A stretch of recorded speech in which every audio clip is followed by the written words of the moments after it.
35 വർഷങ്ങളായിട്ടും പിടികിട്ടാത്ത കേരള പോലീസും ഇന്ത്യൻ പോലീസും ഇന്റർപോളും വരെ അന്വേഷിച്ചിട്ട് ഇന്നേ വരെ പിടികിട്ടാത്ത മലയാളിയായ ഒരു പിടികിട്ടാപ്പുള്ളിയുണ്ട്. Sukumara Kurup. Welcome back to my channel SN world.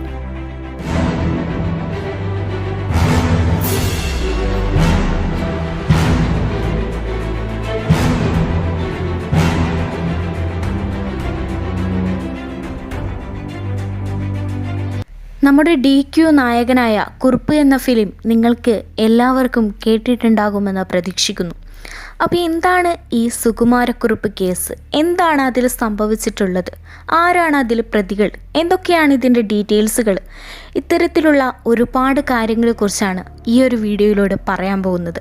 അപ്പോൾ വീഡിയോ മുഴുവനായിട്ടും കാണുകയാണെങ്കിൽ വ്യക്തമായിട്ടുള്ള ഒരു ധാരണ ഈ ഒരു കേസിനെ കുറിച്ചിട്ട് നിങ്ങൾക്ക് മനസ്സിലാവുന്നതായിരിക്കും. 1984 ജനുവരി 22 ഞായറാഴ്ച പുലർച്ചെ ഏറെക്കുറെ 3 മണിയായി കാണും. അപ്പോഴാണ് കഥകിൽ ഒരു മുട്ട് കേൾക്കുന്നത്. ചെന്ന് നോക്കിയ സമയത്ത് വഴിയിലൂടെ പോയിരുന്ന ഒരു യാത്രക്കാരനായിരുന്നു. പാടത്തേക്കൊരു കാറ് മറിഞ്ഞു വീണിട്ട് കത്തിക്കൊണ്ടേയിരിക്കുകയാണ്. നിങ്ങളൊന്ന് വരണമെന്ന് പറഞ്ഞിട്ടായിരുന്നു ആ വ്യക്തി വിളിച്ചിട്ടുണ്ടായിരുന്നത്. സുരേഷ് കുമാർ തൻ്റെ ഷർട്ടൊക്കെ ഇട്ട് പുറത്തേക്ക് ഇറങ്ങിയിട്ട് അയൽവാസിയായിട്ടുള്ള രാധാകൃഷ്ണനും ആശാരിയെ കൂടി വിളിക്കുകയാണ്. അങ്ങനെ ഇവരെല്ലാവരും കൂടി നേരെ ആ കാറ് മറിഞ്ഞു കിടക്കുന്ന സ്ഥലത്തേക്ക് പോയി നോക്കുമ്പോൾ ഒരു കറുത്ത അംബാസിഡർ കാറ് വയലിലേക്ക് മറിഞ്ഞ് കത്തിക്കൊണ്ടേയിരിക്കുകയാണ്. ഉടൻ തന്നെ ഇവർ നാട്ടുകാരൊക്കെ വിളിച്ച് കൂട്ടി ഈ കാറിൻ്റെ തീയൊക്കെ അണച്ചു. ഈ സമയത്ത് കാറിനകത്ത് നോക്കുമ്പോൾ കാറിനകത്ത് ആളുകളെ ഒന്നും കാണാൻ കഴിഞ്ഞിരുന്നില്ല. അതുകൊണ്ട് തന്നെ പോലീസിനെ വിവരം അറിയിക്കാം എന്നുള്ള കാര്യത്തിൽ നിന്നും എല്ലാവരും ഒന്നും മടിച്ചു നിൽക്കുകയാണ്. ആരും പോലീസിനെ വിവരം അറിയിക്കാനൊന്നും തയ്യാറായില്ല. പക്ഷേ സംഭവത്തിൽ എന്തൊക്കെയോ ദുരൂഹതകളുണ്ട് എന്ന് തോന്നിയ രാധാകൃഷ്ണനും ആശാരിയും തൊട്ടടുത്തുള്ള വീട്ടിൽ പോയിട്ട് പോലീസിന് കോൾ ചെയ്യുകയാണ്. അദ്ദേഹം പറഞ്ഞു, വയലിലേക്ക് മറിഞ്ഞിട്ട് ഒരു കാറ് കിടക്കുന്നുണ്ട്, കാറ് കത്തുകയായിരുന്നു, ഞങ്ങളെല്ലാവരും കെടുത്തിയിട്ടുണ്ട്, പക്ഷെ ആളുകളെയൊന്നും കാറിനകത്ത് കാണാൻ കഴിയുന്നില്ല എന്ന്. അങ്ങനെ വിവരമറിഞ്ഞ് പോലീസുകാർ സംഭവ സ്ഥലത്തെത്തുകയാണ്. നേരം പതിയെ വെളുത്തു വരുമ്പോൾ വെളിച്ചം വന്ന് തുടങ്ങുമ്പോൾ അവർ ആ കാറിനകത്ത് സ്റ്റെയറിങ്ങിന് തൊട്ടുപിറകിലായിട്ട് ഒരു രൂപം കാണുകയാണ്. കത്തിക്കരിഞ്ഞൊരു മനുഷ്യരൂപം. സമയം ഏറെക്കുറെ 5 മണിയാകുമ്പോഴേക്ക് SP രാമചന്ദ്രനും DYSP ഹരിദാസും സംഭവ സ്ഥലത്തെത്തിയിരുന്നു. കാറ് മൊത്തത്തിൽ കത്തി നശിച്ചുവെങ്കിൽ പോലും കാറിൻ്റെ നമ്പർ പ്ലേറ്റിന് പ്രത്യേകിച്ച് കുഴപ്പങ്ങളൊന്നും വന്നിട്ടുണ്ടായിരുന്നില്ല. KLQ 7831 ഉള്ള നമ്പർ അതിൽ വളരെ വ്യക്തതയോടെ തെളിഞ്ഞു കാണുകയാണ്. ആ സമയത്ത് കാറിൻ്റെ ഉടമസ്ഥൻ ആരാണ് എന്നതിനെക്കുറിച്ച് പോലീസ് അന്വേഷിക്കുമ്പോൾ ഭാസ്കരൻ പിള്ള എന്ന് പറയുന്ന വ്യക്തിയുടെ പേരിലായിരുന്നു കാറ് രജിസ്റ്റർ ചെയ്തിട്ടുണ്ടായിരുന്നത്.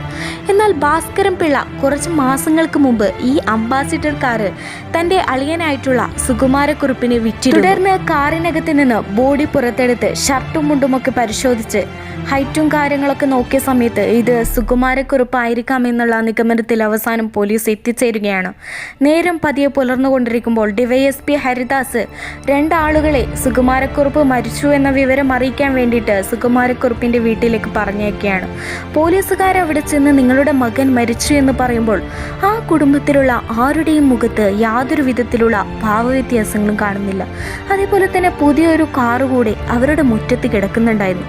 ഇങ്ങനെയൊരു പുതിയ കാറ് മുറ്റത്ത് കിടക്കുമ്പോൾ എന്തിനായിരിക്കും പഴയൊരു അംബാസിഡർ കാർ എടുത്തുകൊണ്ട് സുകുമാരക്കുറുപ്പ് പുറത്തു പോയത്? ഇത്തരത്തിലുള്ള ഒരുപാട് ആശങ്കകൾ ആ സമയത്ത് തന്നെ ഉയരുകയാണ്. അതുകൊണ്ട് തന്നെ DYSP ഹരിദാസ് പോസ്റ്റ്മോർട്ടത്തിന് എഴുതി കൊടുക്കുന്ന സമയത്ത് നെയിം എന്നുള്ള ഭാഗത്ത് സുകുമാരക്കുറുപ്പ് ബ്രാക്കറ്റിൽ എന്ന് സംശയിക്കപ്പെടുന്ന എന്നുകൂടി എഴുതുകയാണ്. പോസ്റ്റ്മോർട്ടത്തിന് വേണ്ടിയിട്ട് പോലീസ് സർജനായിട്ടുള്ള B ഉമാദത്തൻ ബോഡി ഏറ്റെടുക്കുകയാണ്. ബോഡി പരിശോധിച്ചപ്പോൾ ഉമാദത്തൻ കണ്ടെത്തിയ കുറച്ച് കാര്യങ്ങളുണ്ട്. മുഖവും ശരീരത്തിൻ്റെ ചില അവയവങ്ങളൊക്കെ വളരെ വലിയ രീതിയിൽ തന്നെ കരിഞ്ഞിട്ടുണ്ടായിരുന്നു. അതേപോലെ തന്നെ നെഞ്ചിൻ്റെ ഭാഗത്ത് പെട്രോൾ ഒഴിച്ച് ആരോ കത്തിച്ച പോലുള്ളൊരു പാടുകൂടി ഉണ്ടായിരുന്നു. അതുകൊണ്ട് തന്നെ ഉമാദത്തൻ റിപ്പോർട്ട് എഴുതിയാണ് ഇതൊരു കൊലപാതകമാണ്, ഒരിക്കലും കാറ് കത്തിക്കഴിഞ്ഞാൽ ബോഡി ഈ ഒരു അവസ്ഥയിൽ കരിയില്ല എന്നുകൂടി അദ്ദേഹം പറയുകയാണ്. അങ്ങനെയാണെങ്കിൽ സുകുമാരക്കുറുപ്പിനെ ആരെങ്കിലും കൊന്നതായിരിക്കുമോ? ഡിവൈഎസ്പി ഹരിദാസും സംഘവും വീണ്ടും സുകുമാരക്കുറുപ്പിൻ്റെ വീട്ടിലേക്ക് പോകുമ്പോൾ അവിടെ നിന്ന് ഭക്ഷണം പാകം ചെയ്യുന്നതിൻ്റെ സ്മെൽ വലിയ രീതിയിൽ വരികയാണ്. ആ സമയത്ത് അടുക്കളയിൽ വെന്തുകൊണ്ടിരിക്കുന്നത് മാംസവും മറ്റുമായിരുന്നു. മരണവീട്ടിൽ ഭക്ഷണം പാകം ചെയ്യാൻ വരെ ആളുകൾ മടിക്കുമ്പോൾ ഇവിടെ സംഭവിച്ചിട്ടുള്ളത് മാംസം പാകം ചെയ്യുക എന്നുള്ളതായിരുന്നു. അപ്പോൾ എന്തൊക്കെയോ പ്രശ്നങ്ങൾ, എന്തൊക്കെയോ ദുരൂഹതകൾ ഈ കേസിലുണ്ട് എന്നുള്ളത് ഡിവൈഎസ്പി ഹരിദാസ് ഉറപ്പിക്കുകയാണ്. സുകുമാരക്കുറുപ്പിനെ കുറിച്ച് കുറച്ച് കാര്യങ്ങൾ അന്വേഷിച്ച ശേഷം അവർ വീണ്ടും സ്റ്റേഷനിലേക്ക് മടങ്ങുകയും കാറിൻ്റെ ഡീറ്റെയിൽസുകളെ കുറിച്ചിട്ട് അറിയാൻ വേണ്ടിയിട്ട് ഭാസ്കരൻ പിള്ളയെ, സുകുമാരക്കുറുപ്പിൻ്റെ അളിയനായിട്ടുള്ള ഭാസ്കരൻ പിള്ളയെ പോലീസ് സ്റ്റേഷനിലേക്ക് വിളിപ്പിക്കുകയും ചെയ്യുകയാണ്. സുകുമാരക്കുറുപ്പിന് വിദേശത്ത് ഒരുപാട് ശത്രുക്കളുണ്ട്. അത്തരത്തിൽ ആരെങ്കിലും ആയിരിക്കാം സുകുമാരക്കുറുപ്പിനെ കൊന്നത് എന്നതായിരുന്നു ആ സമയത്ത് ഭാസ്കരൻ പിള്ള പറഞ്ഞിട്ടുണ്ടായിരുന്നത്. എന്നാൽ ഭാസ്കരൻ പിള്ള ആ സമയത്ത് ധരിച്ചിട്ടുണ്ടായിരുന്നത് മുണ്ടും അതുപോലെ തന്നെ ഫുൾ സ്ലീവ് ആയിട്ടുള്ളൊരു ഷർട്ടുമായിരുന്നു. ആ കാലഘട്ടത്തിൽ കൂടുതൽ ആരും അങ്ങനെ ഫുൾ സ്ലീവ് ധരിക്കാറില്ലായിരുന്നു. അതിലെന്തോ ദുരൂഹതയുണ്ട് എന്ന് തോന്നിയ ഡിവൈഎസ്പി ഹരിദാസ് അദ്ദേഹത്തിനോട് കൈയൊന്ന് മുകളിലേക്ക് കയറ്റാൻ വേണ്ടി പറയുകയാണ്. പക്ഷേ ആ സമയത്ത് ഭാസ്കരൻ പിള്ള ഒന്ന് മടിച്ചു നിൽക്കുകയാണ് കൈ കയറ്റാൻ വേണ്ടിയിട്ട്. പക്ഷെ പോലീസുകാരൊക്കെ പറഞ്ഞ് അവസാനം അദ്ദേഹം കൈ മുകളിലേക്ക് കയറ്റി നോക്കുമ്പോൾ അദ്ദേഹത്തിൻ്റെ കൈമുട്ടിൽ തീ പൊള്ളലേറ്റ ഒരു അടയാളമുണ്ടായിരുന്നു. അത് കണ്ടപ്പോൾ തന്നെ ഡിവൈഎസ്പി ഹരിദാസ് പറയുകയാണ് ഈ പൊള്ളലേറ്റിട്ട് 24 മണിക്കൂറുകൾ പോലും ആയിട്ടില്ല എന്ന്. തുടർന്നുള്ള ചോദ്യം ചെയ്യലുകളിൽ താനാണ് സുകുമാരക്കുറുപ്പിനെ കൊന്നത് എന്ന് ഭാസ്കരൻ പിള്ള സമ്മതിക്കുകയാണ്. എന്തിനു വേണ്ടി കൊന്നു എന്ന് ചോദിച്ച സമയത്ത് തൻ്റെ കയ്യിൽ നിന്നും വിസ നൽകാമെന്ന് പറഞ്ഞ് 50,000 രൂപ സുകുമാരക്കുറുപ്പ് തട്ടിയെടുത്തിട്ടുണ്ടായിരുന്നു. ആ ഒരു കാര്യത്തിൻ്റെ പേരിലാണ് സുകുമാരക്കുറുപ്പിനെ കൊന്നത് എന്ന് ഭാസ്കരൻ പിള്ള പറയുകയാണ്. പക്ഷേ ഇത് മുഴുവൻ അതേപോലെ വിശ്വസിക്കാൻ ഡിവൈഎസ്പി ഹരിദാസ് ഒരിക്കലും തയ്യാറായിരുന്നില്ല. അദ്ദേഹം വീണ്ടും സുകുമാരക്കുറുപ്പിൻ്റെ വീട്ടിലേക്ക് പോവുകയാണ്. അവിടെ ഒരു തിരച്ചിൽ നടത്തുകയാണ്. ആ സമയത്ത് വീടിൻ്റെ കാർ പോർച്ചിൻ്റെ ഒരു ഭാഗത്ത് തീ പിടിച്ച ഒരു അടയാളം, അതുപോലെ തന്നെ അവിടെ ഒന്നുകൂടി നിരീക്ഷിച്ച സമയത്ത് കുറച്ച് മുടികൾ കൂടി ആ ഒരു ഭാഗത്ത് നിന്ന് കിട്ടുകയാണ്. ഈ മുടികളെടുത്ത് പരിശോധിച്ച സമയത്ത് കാറിൽ നിന്നും കിട്ടിയ ഡെഡ് ബോഡിയുടെ മുടികളാണ് ഇത് എന്ന് പോലീസ് തിരിച്ചറിയുകയാണ്. കേസ് വീണ്ടും ഊർജിതമാവുകയാണ്. ആ സമയത്താണ് സുകുമാരക്കുറുപ്പിൻ്റെ ഡ്രൈവറായിട്ടുള്ള പൊന്നപ്പൻ മിസ്സിംഗ് ആണ് എന്നുള്ള വിവരം പോലീസ് അറിയുന്നത്. പൊന്നപ്പനെ അന്വേഷിച്ച് പോലീസ് ആദ്യം എത്തിയത് വണ്ടാനം മെഡിക്കൽ കോളേജിലെ ലാബ് അസിസ്റ്റൻ്റ് ആയിട്ടുള്ള മധുവിൻ്റെ അടുത്തായിരുന്നു. പൊന്നപ്പൻ തൻ്റെ അടുത്ത് വന്നു എന്നും രണ്ടാളും കൂടെ പോയിട്ട് ഒരു ടെലഗ്രാം ആർക്കും അയക്കുകയും ചെയ്തു എന്നുകൂടെ മധു പറയുകയാണ്. അങ്ങനെ പോലീസ് ഈ ടെലഗ്രാമിൻ്റെ കാര്യങ്ങൾ കൂടുതൽ അന്വേഷിച്ച സമയത്ത് സുകുമാരക്കുറുപ്പിൻ്റെ ഭാര്യയ്ക്ക് അയച്ചതായിരുന്നു ഈ ടെലഗ്രാം എന്നുള്ളത് മനസ്സിലാവുകയാണ്. അതിലുണ്ടായിരുന്നത് സുകുമാരക്കുറുപ്പ് മരിച്ചു, എത്രയും പെട്ടെന്ന് തിരിച്ചു വരിക എന്നുള്ളതായിരുന്നു. അതേപോലെ തന്നെ ആലപ്പുഴയിലെ അലങ്കാർ ലോഡ്ജിലേക്ക് ഒരു ട്രങ്ക് കോൾ കൂടി പൊന്നപ്പൻ ബുക്ക് ചെയ്തിട്ടുണ്ടായിരുന്നു. അങ്ങനെ പോലീസ് അലങ്കാർ ലോഡ്ജിലെത്തിയിട്ട് സുകുമാരക്കുറുപ്പിൻ്റെ ഫോട്ടോ കാണിച്ച് ലോഡ്ജ് ഉടമയോട് ചോദിക്കുന്ന സമയത്ത് ലോഡ്ജ് ഉടമ അദ്ദേഹത്തെ തിരിച്ചറിയുകയാണ്. വേണുഗോപാൽ ആലപ്പുഴ എന്ന പേരിൽ ജനുവരി 23 തീയതികളിലൊക്കെ സുകുമാരക്കുറുപ്പ് ആലപ്പുഴയിലെ ഈ ഒരു ലോഡ്ജിൽ താമസിച്ചിട്ടുണ്ടായിരുന്നു എന്നുള്ളത് പോലീസ് കണ്ടെത്തുകയാണ്. അതോടുകൂടി തന്നെ സുകുമാരക്കുറുപ്പ് അല്ല മരിച്ചിട്ടുള്ളത്, സുകുമാരക്കുറുപ്പല്ല കൊല്ലപ്പെട്ടിട്ടുള്ളത് എന്നുള്ള കാര്യം പോലീസ് മനസ്സിലാക്കുകയാണ്. അങ്ങനെയാണെങ്കിൽ ആരായിരിക്കും ഈ കൊല്ലപ്പെട്ടത്? പോലീസ് പിന്നീട് മിസ്സിംഗ് കേസുകളെ കുറിച്ചിട്ടൊക്കെ അന്വേഷിക്കാൻ തുടങ്ങി. കുറച്ച് ദിവസങ്ങൾ മുന്നോട്ട് പോകുമ്പോൾ ഹരിപ്പാട് സ്റ്റേഷനിലെ ചാക്കോ എന്ന് പറയുന്ന ഒരു വ്യക്തിയെ കാണുവാനില്ല എന്ന് പറഞ്ഞ് അദ്ദേഹത്തിൻ്റെ സഹോദരൻ ഒരു കംപ്ലൈൻറ്റ് രജിസ്റ്റർ ചെയ്യുകയാണ്. പോലീസ് അന്വേഷിച്ച് ചെന്നപ്പോൾ ചാക്കോ സുകുമാരക്കുറുപ്പിൻ്റെ ഏറെക്കുറെ അതേ പ്രായം, അതേ ഹൈറ്റ്, കണ്ടു കഴിഞ്ഞാൽ ഏറെക്കുറെ രൂപസാദൃശ്യവും സുകുമാരക്കുറുപ്പിൻ്റെ അതേപോലെ തന്നെയായിരുന്നു. അങ്ങനെയാണെങ്കിൽ ചാക്കോയുടെ ഡെഡ് ബോഡി ആയിരുന്നു ആ കാറിൽ ഉണ്ടായിരുന്നത് എന്ന് പോലീസ് സംശയിക്കുകയാണ്. അങ്ങനെ ഫെബ്രുവരി 1 കൃത്യം 10 ദിവസങ്ങൾക്ക് ശേഷം ആ ഡെഡ് ബോഡി വീണ്ടും പോലീസ് പുറത്തെടുക്കുകയാണ്. അപ്പോഴേക്ക് ആ ബോഡി ഏറെക്കുറെ ദ്രവിച്ചു തുടങ്ങിയിട്ടുണ്ടായിരുന്നു. എന്നാലും ചാക്കോയുടെ വീട്ടിൽ നിന്ന് കിട്ടിയ ഒരു പാസ്പോർട്ട് സൈസ് ഫോട്ടോ വെച്ച് സൂപ്പർ ഇമ്പോസിഷൻ എന്ന് പറയുന്ന ടെക്നിക്കിലൂടെ ഈ ബോഡിയുടെ തലയോട്ടി ചാക്കോയുടെ തലയോട്ടിയുമായിട്ട് വളരെയധികം സാമ്യമുണ്ട് എന്നുള്ളത് പോലീസ് കണ്ടെത്തുകയാണ്. അതുപോലെ തന്നെ ഈ ബോഡിയിൽ നിന്ന് കാലിൻ്റെ എല്ലെടുക്കുകയും ഒരു കാൽപാദം നിർമ്മിക്കുകയും ചാക്കോയുടെ ഒരു പഴയ ചെരുപ്പ് എടുത്തിട്ട് ഈ പാദത്തിൽ അണിയിക്കുകയും ചെയ്തു. അതോടുകൂടെ തന്നെ ഈ ബോഡി ചാക്കോയുടേതാണ് എന്നുള്ളത് പോലീസ് കണ്ടെത്തുകയാണ്. അങ്ങനെ സുകുമാരക്കുറുപ്പ് മർഡർ കേസ് എന്നുള്ളത് ചാക്കോ മർഡർ കേസായി മാറുകയാണ്. എങ്ങനെയാണ് ചാക്കോ ഈ ഒരു കാറിനകത്ത് വന്നത്? ചാക്കോയും സുകുമാരക്കുറുപ്പും തമ്മിൽ എന്താണ് ബന്ധം? ഇങ്ങനെയുള്ള ഒരുപാട് ചോദ്യങ്ങൾക്ക് അപ്പോൾ പോലീസിൻ്റെ കയ്യിൽ ഉത്തരമില്ലായിരുന്നു. അങ്ങനെ ഇരിക്കുമ്പോഴാണ് ഫെബ്രുവരി 12 ഞായറാഴ്ച പൊന്നപ്പൻ പിടിക്കപ്പെടുന്നത്. പൊന്നപ്പനെ നല്ല രീതിയിൽ തന്നെ ചോദ്യം ചെയ്തപ്പോൾ എല്ലാ ചോദ്യങ്ങൾക്കുമുള്ള ഉത്തരം പൊന്നപ്പനിൽ നിന്ന് പോലീസിന് കിട്ടുകയാണ്. വിദേശത്ത് ജോലി ചെയ്തുകൊണ്ടിരുന്ന സുകുമാരക്കുറുപ്പിനെ എയർപോർട്ടിൽ നിന്നും വീട്ടിലേക്ക് വിളിച്ചു കൊണ്ടുവരാൻ വേണ്ടിയിട്ട് അന്ന് പോയിട്ടുണ്ടായിരുന്നത് ഭാസ്കരൻ പിള്ളയും പൊന്നപ്പനും കൂടിയായിരുന്നു. സുകുമാരക്കുറുപ്പിൻ്റെ കൂടെ ഇപ്രാവശ്യം തൻ്റെ കമ്പനിയിലെ പ്യൂണായിട്ടുള്ള സാഹുവും കൂടെ ഉണ്ടായിരുന്നു. അങ്ങനെ 4 പേരും കൂടെ വീട്ടിലേക്ക് യാത്ര തിരിക്കുകയാണ്. ആ സമയത്താണ് സുകുമാരക്കുറുപ്പ് താൻ UAE-യിൽ വലിയൊരു ഇൻഷുറൻസ് എടുത്തിട്ടുണ്ട് എന്നും താൻ മരിച്ചു എന്ന് രേഖാമൂലം അറിയിച്ചു കൊടുത്തു കഴിഞ്ഞാൽ ആ തുക മുഴുവനായിട്ട് ഏറെക്കുറെ 15 ലക്ഷം, അന്നത്തെ 15 ലക്ഷം രൂപയോളം തട്ടിയെടുക്കാമെന്നും സുകുമാരക്കുറുപ്പ് മറ്റുള്ളവരുമായിട്ട് പങ്കുവെക്കുന്നത്. സംഗതി തരക്കേടില്ല എന്ന് ബാക്കി 3 പേർക്ക് കൂടി തോന്നുകയാണ്. പിന്നീടുള്ള ദിവസങ്ങളിൽ ഇവരൊരു ഡെഡ് ബോഡിക്ക് വേണ്ടിയിട്ടായിരുന്നു അന്വേഷണങ്ങൾ നടത്തിക്കൊണ്ടിരുന്നത്. ആദ്യമായിട്ട് ഇവർ ചെന്നത് മെഡിക്കൽ കോളേജിലെ മോർച്ചറിയിലേക്കായിരുന്നു.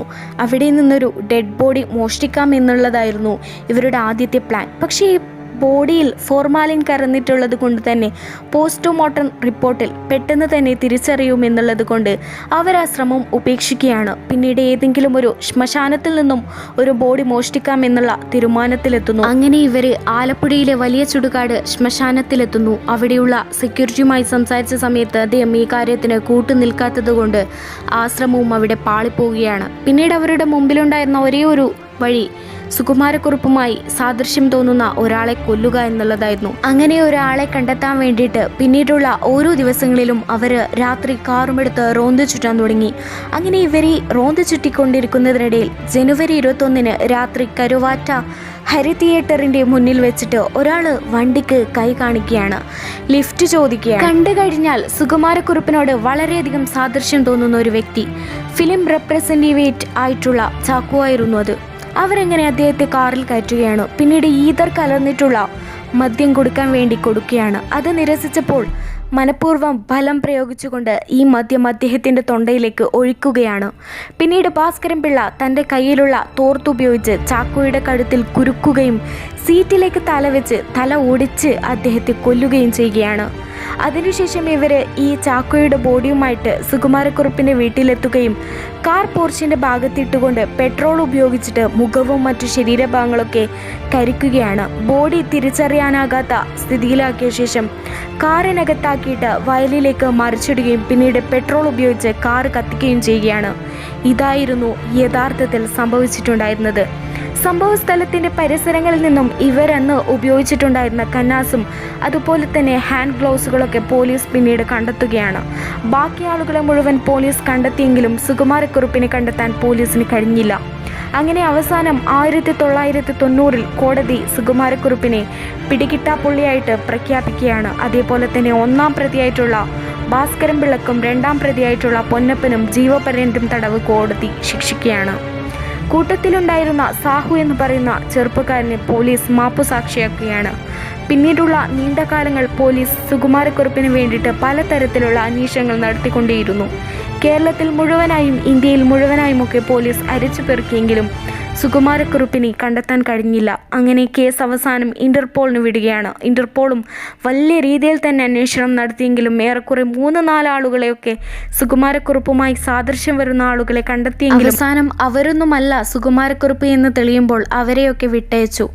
കേരള പോലീസിന് ചരിത്രത്തിൽ ഏറ്റവും കൂടുതൽ TA ചെലവായിട്ടുള്ളത് ഈ ഒരു കേസിൻ്റെ അന്വേഷണത്തിന് വേണ്ടിയിട്ടായിരുന്നു. എന്തൊക്കെയായാലും 35 വർഷങ്ങളായിട്ട് പോലും ഇന്നും സുകുമാരക്കുറുപ്പിനെ കണ്ടെത്താൻ പോലീസിന് കഴിഞ്ഞിട്ടില്ല. സുകുമാരക്കുറുപ്പ് ജീവിച്ചിരിക്കുന്നുണ്ടോ അതോ മരിച്ചോ എന്ന് പോലും ആർക്കും അറിയാത്ത അവസ്ഥയാണ്.